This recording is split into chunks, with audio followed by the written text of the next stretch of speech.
Welcome everyone, मैं हूँ प्रतीक्षा। Guys, हम सभी लोगों ने ट्रोल्स की मूवीज तो बहुत सारी देखी है, जहाँ पे हमें उन क्रीचर्स के बारे में पता चलता है जो कि जानवरों जैसे तो बिल्कुल नहीं होते, बट कुछ ऐसे क्रीचर्स जो कि दानवों से मिलके बने हैं। उनके छोटे छोटे से रूप होते हैं, बौने होते हैं, उन्हें ट्रोल्स कहा जाता है। खासकर ये जंगलों में रहते हैं, इनका शेप भी अलग तरीके का होता है। हमने काफी सारी मूवीज के अंदर इन ट्रोल्स को देखा है। कुछ तो बहुत बड़े बड़े होते हैं और कोई कुछ बिल्कुल छोटे छोटे से होते हैं। लेकिन क्या ये ट्रोल्स किसी को नुकसान पहुंचा सकते हैं या फिर ये ट्रोल्स अच्छे भी हो सकते हैं? तो चलिए फिर बिना प्रतीक्षा कराए आज हम ऐसी एक मूवी की तरफ चलते हैं जहाँ पे हम ट्रोल्स का नेचर जानने वाले हैं कि लोग उन्हें कैसा समझते हैं। मूवी की स्टार्टिंग में हमें एक शहर दिखाया जाता है, छोटा सा शहर था, और बताया जाता है कि एक बच्चे को किसी ने अगवा कर लिया है। सारे लोगों में शोर शराबा इसी बात का था कि इस छोटे से बच्चे को उन दानवों ने उठाया है, जिससे कि पूरा शहर परेशान है। इन दानवों को ये लोग ट्रोल कहते हैं। ये सारे ट्रोल अपनी असली बॉडी में नहीं बल्कि कार्टून वाली बॉक्स पहन के रहते हैं, यानी कि जो छोटे छोटे से ब्राउन कलर के बॉक्स है। इसी चक्कर में इन सभी ट्रोल्स को बॉक्स ट्रोल कहा जाता है और इल्जाम इन्हीं ट्रोल्स पे लग गया कि इन बॉक्स ट्रोल ने बच्चे को उठा लिया है। हमें इन ट्रोल्स की दुनिया दिखाई जाती है जो कि शहर से बिल्कुल नीचे रहते हैं, खुद की एक अलग दुनिया बना के। शहर वालों ने जितना भी कचरा फैलाया होता है, ट्रोल्स इन्हीं सारे कचरों को इकट्ठा करते हैं और खुद के काम में ले लेते हैं, यानी कि इंसानों का वेस्टेज और इन लोगों की पूरी दुनिया। जिसके बाद हम एक स्नेचर नाम के आदमी को देखते हैं, दिखने में बड़ा ही भद्दा सा आदमी, और शहर के किंग के पास में जाके कहता है कि शहर में एक बच्चा अगवा हो गया है, आपको इसके बारे में देखना चाहिए। यहाँ पे किंग कहते हैं कि हाँ, मैंने भी सुना है कि बच्चे को कोई ले गया है। किंग को अफसोस था, लेकिन उसे कोई ज्यादा फर्क नहीं पड़ रहा था। ऑब्वियस बात है, उसका खुद का बच्चा तो था नहीं। स्नेचर का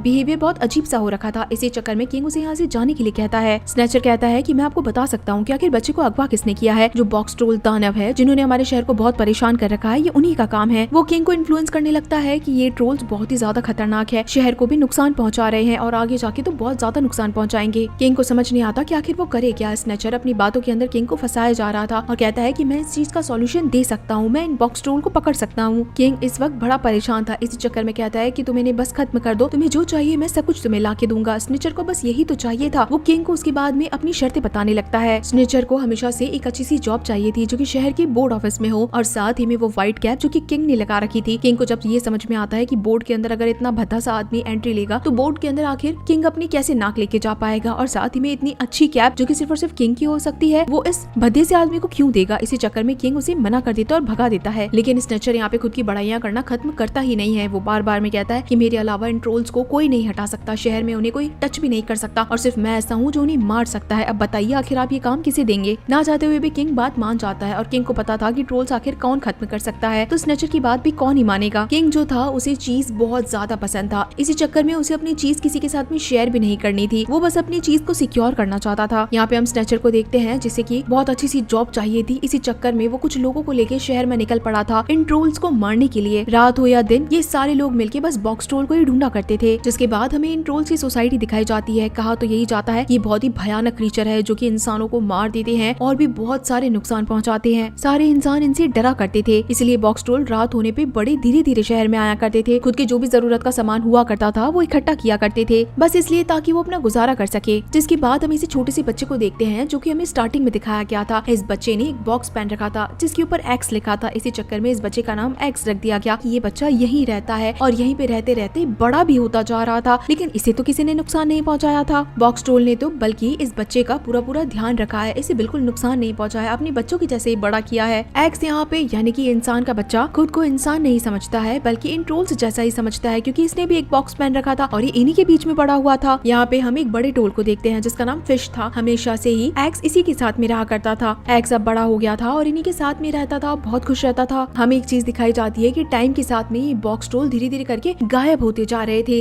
इन्हें कोई अगवा कर रहा था और इनके पीछे और कोई नहीं बल्कि स्नेचर ही था। एक्स को लगता है कि अब और भी ट्रोल गायब नहीं होंगे, मैं इस पूरी जगह को बिल्कुल ठीक कर दूंगा। इसीलिए वो जितने भी मैकेनिकल पार्ट है उनसे बाउंड्री वगैरह बनाने लगता है। एक्स को लगता है कि वो भी एक ट्रोल है, इसीलिए रात में शिकार के लिए निकलता है। यहाँ पे हम किंग की बेटी को देखते हैं, रिनी, जो कि एक्स को यहाँ से भागते हुए देख लेती है, यानी कि एक इंसान के बच्चे को जो कि ट्रोल के साथ में है। रिनी डरी हुई थी और अपने फादर यानी कि किंग के पास जाके सब कुछ बताती है कि ट्रोल्स ने अटैक कर दिया है। लेकिन किंग को पता था कि सारी सिचुएशन कंट्रोल में है, स्नेचर सारे के सारे ट्रोल्स को पकड़ रहा है, और उसे अपनी बेटी पे बिल्कुल बिलीव नहीं था। इसी चक्कर में वो उसे भगाने लगता है, अपनी कैप दे देता है और कहता है कि जाके इसे वॉश करके लेकर आओ। रिनी की बात शायद उसे मान लेनी चाहिए थी। जिस दिन एक्स अपने दोस्त फिश के साथ में बाहर निकला हुआ था, उसी दिन बहुत बड़ी गड़बड़ हो जाती है। स्नेचर ने इन्हें देख लिया था और फिश जो कि इनका सबसे इम्पोर्टेंट मेंबर था, यानी कि सबसे इम्पोर्टेंट रोल, उसे ही पकड़ लिया जाता है। एक्स को कुछ समझ ही नहीं आता कि अब आखिर वो जाए तो जाए कैसे, बचे तो बचे कैसे। एक्स बहुत परेशान हो गया था और अपने दोस्तों को पूछने लगता है कि आखिर हम छुपके क्यों रहते हैं, हम बाहर क्यों नहीं निकल सकते, हम किसको नुकसान पहुंचाएंगे, हम इंसानों के पास जाके मुकाबला करेंगे, हमने आखिर किसी का क्या बिगाड़ा है। एक्स को लगता है कि अब वो बाहर जाएगा, इंसानों के बीच में बिल्कुल उनके जैसा बन के जाएगा और अपने दोस्त फिश को बचा के ले आएगा। वो इंसानों जैसे कपड़े पहनता है क्योंकि वो था तो इंसान, लेकिन उसे लगता था कि वो एक ट्रोल है। जिसके बाद वो सीवर की लाइन से निकल के बाहर जाता है जहाँ पे एक शो चल रहा था। ये शो उसी चीज का था जो कि आज से कई सालों पहले एक छोटे बच्चे को अगवा करने का था। यहाँ पे ट्रोल्स के बारे में बहुत गलत गलत चीजें बताई जा रही थी कि ट्रोल कितने खतरनाक होते हैं, वो इंसानों को नुकसान पहुंचाते, ऊपर से एक बच्चे को भी अगवा करके ले गए। लेकिन एक्स को पता था कि ऐसा कुछ भी नहीं है क्योंकि वो तो उनके बीच में ही बड़ा हुआ है, तो आखिर इतनी झूठी झूठी अफवाहें क्यों फैलाई जा रही है। इस वक्त एक्स को नहीं पता था कि 10 साल पहले वही अगवा हुआ था। एक्स ने भी रिनी को देख लिया था, इसी चक्कर में रिनी के पास में जाता है। रिनी बहुत ज्यादा भड़क जाती है और उसके बाद में वो रिनी से पूछता है क्या तुम्हें पता है कि आखिर ट्रोल्स को कहाँ पे रखा गया है। पहले तो रिनी का उसे बहुत ज्यादा झगड़ा होता है, लेकिन बाद में ये दोनों दोस्त बन जाते हैं। उसके बाद में रिनी अपने साथ में एक्स को लेके जाती है जो कि शहर के बाहर एक बड़ी सी बिल्डिंग दिखाती है कि सारे ट्रोल्स को यही रखा जाता है। ये स्नेचर का घर था जहाँ पे सारे ट्रोल्स को बंदी बना के रखा हुआ था। कैसे तैसे करके एक्स अंदर घुसता है जहाँ पे उसे स्नेचर और उसके सारे दोस्त वगैरह मिलते हैं। स्नेचर को चीज से एलर्जी थी और वो यहाँ पे अपने दोस्तों के साथ में बैठ के एक राउंड गेम खेल रहा था, टेबल को बार बार में गोल घुमाना और ऐसा मान रहा था कि मानो वो किंग है और चीज को टेस्ट कर रहा है। अब उसे ऐसा करना तो नहीं चाहिए था क्योंकि चीज खाते ही वो अजीब सी एलर्जी का शिकार हो जाएगा और वो यही गलती कर बैठता है। जैसे वो चीज खाता है तो उसकी पूरी बॉडी बदल जाती है, पूरा शक्ल फूल जाती है, पूरी बॉडी में स्वेलिंग आ जाती है। वो अपने दोस्तों की भी बात नहीं मान रहा था। इतनी ही देर में हम एक्स को देखते हैं जो कि इधर उधर दूसरे कमरों के अंदर ढूंढता है और उसे अपने सारे दोस्त मिल जाते हैं, साथ ही में फिश भी मिल जाता है। ये सारे ट्रोल्स बेचारे बंधे हुए थे। एक्स कैसे तैसे करके फिश को तो ले जाता है, लेकिन उन्हें कुछ ही देर के अंदर अपने बाकी सारे दोस्त भी दिख जाते हैं जिन्हें मारा नहीं गया था बल्कि अंदर बंद करके रखा गया था। स्नेचर का कोई बहुत ही बड़ा प्लान था, इसी चक्कर में उसने इन सारे ट्रोल्स को जिंदा रखा था। एक्स तो भाग ही रहा था अपने सारे ट्रोल्स वगैरह को लेकर, लेकिन इतनी ही देर में यहाँ पे रिनी भी पहुंच जाती है और वो भी ट्रोल्स को देख के बुरी तरीके से डर गई थी। रिनी को अब जाके समझ में आ गया था कि ये ट्रोल्स बिल्कुल भी बुरे नहीं है और कोई राक्षस तो है ही नहीं क्योंकि इनके साथ में एक्स घूम रहा है और एक्स को कोई भी नुकसान नहीं पहुंच रहा है। साथ ही में वो एक्स के पास में भी जाती है और उसे ये भी समझाती है कि तुम कोई ट्रोल नहीं हो, तुम एक इंसान हो, तुम समझते क्यों नहीं हो। लेकिन एक्स इस बात को मानने के लिए तैयार ही नहीं था कि वो एक इंसान है। वो खुद को हमेशा ट्रोल ही कहा करता था, लेकिन अब जाके जो फिश है जो कि सबसे बड़ा ट्रोल था वो बता देता है कि एक्स हमने तुमसे बात छुपाई थी, असल के अंदर तुम बहुत छोटे थे जब तुम यहाँ पर आए थे और तुम एक इंसान के बच्चे ही हो। फिश यहाँ पे अब पीछे की कहानी बताता है कि कैसे उसकी दोस्ती एक बार एक इंसान से हुई थी जो कि साइंटिस्ट था। ये फिश हमेशा उससे मिलने के लिए जाया करता था, लेकिन एक दिन स्नेचर ने उसे देख लिया और ऐसा कहने लगा कि तुम ट्रोल्स के साथ में दोस्ती करके पूरे शहर को खराब करना चाह रहे हो। स्नेचर ने जिसके बाद इस साइंटिस्ट के ऊपर हमला कर दिया। इस साइंटिस्ट को ट्रोल्स के ऊपर बहुत ज्यादा भरोसा था, इसी चक्कर में अपने बच्चे को उसने इस ट्रोल को दे दिया और कह दिया कि इसकी जान बचाओ। स्नेचर ने शायद तक इस बच्चे के फादर को भी मार दिया होगा क्योंकि वो इस बच्चे को भी मारना चाहता था। वो तो अच्छा हुआ कि फिश इस बच्चे को उठा के अपनी दुनिया में ले आया। अब तो एक्स को बहुत ज्यादा गुस्सा आने लगा था और उसे स्नेचर का चेहरा सबके सामने लाना था कि ये ट्रोल्स के बारे में बहुत गलत अफवाहें फैला रहा है जबकि ट्रोल्स इतने बुरे नहीं है। साथ ही में उसने उसके फादर को भी मारा है। एक्स को अपने ट्रोल्स को बाहर लेकर आना था ताकि ट्रोल्स अब अंदर की दुनिया में न रहे। रिनी कहती है कि मैं इसमें तुम्हारी मदद करूंगी, जल्दी शहर में एक बहुत बड़ा इवेंट होने वाला है, हम वहाँ जा सकते हैं, तुम लोगों के बीच में वहाँ जाके जब बात करोगे तो सब तुम्हारी बात सुनेंगे। जिसके बाद में रिनी एक्स को बिल्कुल इंसानों वाले कपड़े पहनाती है क्योंकि अब तक एक्स एक लड़के के जैसे कभी तैयार हुआ ही नहीं था। यहाँ पे हम देखते हैं कि रिनी और एक्स दोनों ही इस इवेंट के अंदर पहुंच चुके थे, सब डांस वगैरह कर रहे थे। वो लेडी जो कि बार बार में इवेंट किया करती थी, लोगों को नाटक करके दिखाया करती थी, असल के अंदर वो स्नेचर ही था जो कि अपना भेष बदल के सब लोगों को गलत गलत चीजें बताता था। वो एक्स को पहचान गया था और एक्स भी स्नेचर को पहचान चुका था कि इसका भेष बदला हुआ है। वो सभी के सामने उसका विग हटा देता है और बताता है कि ये कोई लेडी नहीं है बल्कि ये तो स्नेचर है जो कि सबको झूठ बताता है। ये यहाँ पे बहुत ज्यादा भड़क जाते हैं और एक्स के ऊपर चिल्लाने भी लगते हैं कि तुम आखिर ये क्या कर रहे हो, और वो एक्स के ऊपर बिलीव ना करते हुए उसे यहाँ से भेज देता है। एक्स को बहुत ज्यादा दुख होता है और वो यहाँ से जाने लगता है, वो भी सीवर की लाइन से। लेकिन तभी पता चलता है कि यहाँ पे तो एक बहुत बड़ा रोबोट आ चुका है और उसे चलाने वाला और कोई नहीं बल्कि स्नेचर खुद है। और यही तो उसका प्लान था, इतने सालों से उसने ट्रोल को बंदी बना के इतना बड़े रोबोट को बनवाया था। असल के अंदर वो बॉक्स ट्रोल सोसाइटी को खत्म करना चाहता था। वो इतने बड़े रोबोट को लाके बॉक्स ट्रोल के ऊपर गाड़ी चढ़ा देता है, यानी अपने बड़े से रोबोट को चढ़ा देता है। वो सारे के सारे बॉक्स ट्रोल्स को पकड़ लेता है, जितने भी बॉक्स ट्रोल थे। एक्स को भी पकड़ लिया गया था। यहाँ पे एक्स ने अपने दोस्तों को तो देखा ही था, लेकिन साथ ही में उसने एक और आदमी को देखा था जो कि उल्टा लटका हुआ था, बिल्कुल बाबा जी बना हुआ था। पता चलता है कि आदमी और कोई नहीं बल्कि एक्स के फादर हैं जो कि 10 साल पहले अगवा कर लिए गए थे और 10 सालों से यहीं पे कैद हैं। स्नेचर ने सारे ट्रोल्स को इकट्ठा कर लिया, उन्हें बॉक्स में डाला, उसके बाद में उन्हें क्रशर मशीन के नीचे रख दिया ताकि शहर से सारे ट्रोल्स खत्म हो जाए और इन सब का इनाम स्नेचर को मिल जाए। एक्स के फादर अपने बेटे को मोटिवेट करते हैं कि कुछ भी करो एक्स, जाओ और जाके इन ट्रोल्स की जान बचाओ, इन्होंने किसी का कुछ भी नहीं बिगाड़ा है, तुम कर सकते हो। लेकिन एक्स तो एक बॉक्स के अंदर बंद था, वो आखिर क्या ही कर पाता। पे अंदर बैठा हुआ एक्स सारे ट्रोल्स को कहता है कि तुम यहाँ से निकल जाओ, प्लीज अपनी जान बचाओ। ट्रोल्स को समझ ही नहीं आ रहा था कि आखिर वो करे तो करे क्या। लेकिन स्नेचर स्नेचर ने बिना मूवमेंट गवाए इतनी बड़ी मशीन को चलवा दिया और क्रशर मशीन से सारे के सारे ट्रोल्स को मरवा दिया। सारे ट्रोल्स वहाँ पे खत्म हो चुके थे। एक्स को लगता है कि उसकी गड़बड़ी के चक्कर में सारे ट्रोल्स मारे गए। वो बहुत ज्यादा रोने लगता है, लेकिन स्नेचर तो यहाँ पे सारे बॉक्सेस को लेके शहर में जा चुका था, सीधा किंग के पास में ये दिखाने के लिए कि उसने सारे ट्रोल्स को पकड़ लिया है। शहर वाले भी बड़े खुश थे कि चलो अच्छा हुआ इन ट्रोल से छुटकारा मिला। उसने तो इवन एक्स को भी पकड़ लिया था ट्रोल बना के कि वो सबके सामने उसे आग के अंदर डालेगा और उसके बाद में किंग के पास जाके कहता है कि देखो मैंने काम करा है पूरा, अब मुझे उसका हर्जाना मिलना चाहिए, मुझे जॉब दे दो और साथ ही में ये हेड भी दे दो। लेकिन इतनी ही देर के अंदर एक बहुत बड़ा मिरेकल हो जाता है। एक्स के जो फादर थे सारे ट्रोल्स ने मिलके उनके लिए भी एक रोबोट वाली मशीन बना दी थी। अब इस मशीन के ऊपर एक्स के फादर के साथ में सारे के सारे ट्रोल्स चढ़ के आते हैं और शहर के अंदर आते स्नेचर के ऊपर अटैक कर देते हैं और बताते हैं कि कितना बड़ा धोखेबाज है। इवन इसने एक्स को भी पकड़ लिया था। वो नॉर्मल ट्रोल्स की तरह बाहर आते हैं क्योंकि अब इनके सारे बॉक्सेस तो क्रश हो गए थे। वो लोगों के सामने आके बताते हैं कि वो बिल्कुल भी खतरनाक नहीं है, किसी को नुकसान नहीं पहुंचाते हैं। एक्स भी जाके सबको समझाता है कि ये ट्रोल्स बिल्कुल भी नुकसान नहीं पहुंचाते। रिनी भी यहाँ पे आ चुकी थी और वो भी सबको सच्चाई बताती है कि स्नेचर बहुत बुरा है। ट्रोल्स ये भी बताते हैं कि आखिर उन्होंने खुद की जान कैसे बचाई, वो बॉक्सेस से निकले कैसे। एक्स अपने सारे दोस्तों को देख के बहुत खुश था, उनके गले लग जाता है। वो सारे लोगों को समझाता है कि आखिर ये ट्रोल्स अच्छे हैं। अब जब एक्स के फादर भी सबके सामने आते हैं तब जाके लोग बिलीव करने लगते हैं कि 10 साल पहले ये आदमी गायब हो चुका था, जो कि बहुत ही ज्यादा पॉपुलर था, अच्छा खासा साइंटिस्ट था, और वो छोटा सा बच्चा जो 10 साल पहले गायब हुआ तो वो और कोई नहीं एक्स ही है। इसका मतलब है कि इन सब चीजों के पीछे स्नेचर है, क्योंकि 10 साल से ये बच्चा तो बिल्कुल सेफ है और वो भी ट्रोल्स के पास में सेफ है। इसका मतलब है कि ट्रोल्स अच्छे होते हैं, बुरे नहीं है। स्नेचर को अब बहुत ज्यादा गुस्सा आ चुका था, इसी चक्कर में वो आगे बढ़ता है एक्स को और सारे ट्रोल्स को खत्म करने के लिए। वो रिनी को पकड़ लेता है कि वो उसे जान से मार देगा। सफेद हेड पहन के जो कि किंग की थी उसे चुरा लेता है और सीधा महल के अंदर पहुंच जाता है, क्योंकि हमेशा से उसे एक किंग बनना था, बैठ के आराम से चीज खाना था, और वो बहुत सारी चीज खा लेता है क्योंकि उसे पता था कि उसका आखिरी वक्त है, अगर उसने अभी भी चीज नहीं खाया तो वो जरूर मर जाएगा। वो इतनी ज्यादा चीज खा लेता है, इतनी ज्यादा चीज खा लेता है कि उसकी पूरी बॉडी फूल जाती है, इतनी भयंकर फूल जाती है कि एक बहुत बड़ा ब्लास्ट हो जाता है। स्नेचर खत्म हो चुका था और मूवी के लास्ट में हम देखते हैं कि सारे ट्रोल्स अब इंसानों के साथ में बहुत खुशी खुशी रह रहे हैं। साथ मिलके ये हर चीज मनाते हैं, कोई चीज चोरी नहीं करते बल्कि आराम से खुशी खुशी लेके जाते हैं। और इसी के साथ में गाइस ये बहुत अमेजिंग मूवी यहीं पे खत्म हो जाती है। तो आप सभी लोगों को ये मूवी कैसी लगी मुझे जरूर बताइएगा। तो चलिए फिर मिलते हैं आप सभी लोगों से अगली मूवी में, तब तक के लिए टाटा।